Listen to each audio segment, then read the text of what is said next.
Lionel মেসির নামটা একপাশে সরিয়ে রাখুন, ওকে তো পিএসজি পেয়েছিল ফ্রি এজেন্ট হিসেবেই, কিন্তু কিলিয়ান এমবাপে থেকে নেইমার জুনিয়র ওদের মতো তারকাকে দলে টানতে বিলিয়ন বিলিয়ন ডলার খরচ করেছিল ফরাসি ক্লাবটা। টার্গেট ছিল একটাই, চ্যাম্পিয়ন্স লিগ জয়। কিন্তু পেট্রো ডলারের পুশিনি তো সব সাফল্যের চাবি নয়। কাতারি মালিকানাধীন ক্লাবটা বুঝতে পেরেছে হাড়ে হাড়ে সেই পাওনাটা অবশেষে প্যারিসিয়ানরা বুঝে পেয়েছে। তবে সেই সব সুপারস্টাররা ক্লাব ছেড়ে বহু দূরে চলে যাওয়ার পর চ্যাম্পিয়ন্স লিগ জিততে যে জাদু মন্ত্রের দরকার সেটা এসেছে লুইস এনরিকে নামক ম্যাজিশিয়ানের ম্যাজিক্যাল টাচে। গেল আগস্টের পর থেকে দলটা মোট 58 ম্যাচ খেলেছে এবং ইউসিএল এর পাশাপাশি জিতেছে ফ্রেঞ্চ ডোমেস্টিক লিগের সবকটা অ্যাভেলেবল ট্রফি। কিন্তু এখানেই শেষ নয়, বরং শুরু। মিউনিখে প্রেসিডেন্ট ইমানুয়েল মাখোর সাথে 50,000 দর্শকের সামনে সেই ঐতিহাসিক জয়ের পর স্প্যানিশ কোচ বলেছিলেন, এবারে আমাদের টার্গেট সিজনের 5 নম্বর টাইটেলটা ঘরে তোলা। কিন্তু বলা যত সহজ, করা ততটা নয়। ইউসিএল ফাইনালের পর প্লেয়ারদের পিএসজি ছেড়ে দিয়েছে ফিফা উইন্ডোতে ইন্টারন্যাশনাল ডিউটির জন্য।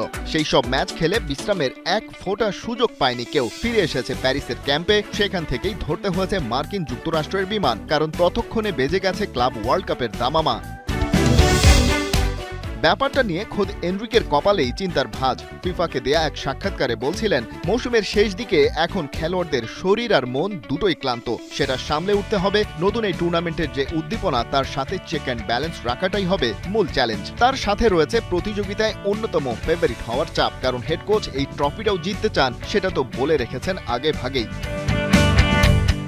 টার্গেট চেজ করে পিএসজি যদি শেষ পর্যন্ত 13 জুলাই নিউ ইয়র্কের ফাইনাল পর্যন্ত পৌঁছেই যায়, তাহলে ওদের খেলতে হবে মোট 7টা ম্যাচ। পরের সিজনের ইউএফএ সুপার কাপে টটেনহ্যাম হটস্পারের বিপক্ষে নামার মাত্র 1 মাস বাকি থাকবে তখন। লাস্ট সিজনে টপ স্কোরার উসমান দেমবেলে 33 গোল করেছেন বটে, কিন্তু ইনজুরিও হয়েছে তার সঙ্গী। এদিকে সবশেষ সংক্ষিপ্ত ট্রান্সফার উইন্ডোতে ভালো প্লেয়ারও দলে টানতে পারেনি ওরা, তাই ওয়ার্কলোড সেভাবে ম্যানেজ করা সম্ভব হচ্ছে না আপাতত।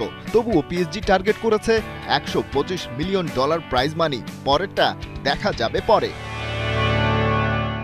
খালিদ জামিল, 71।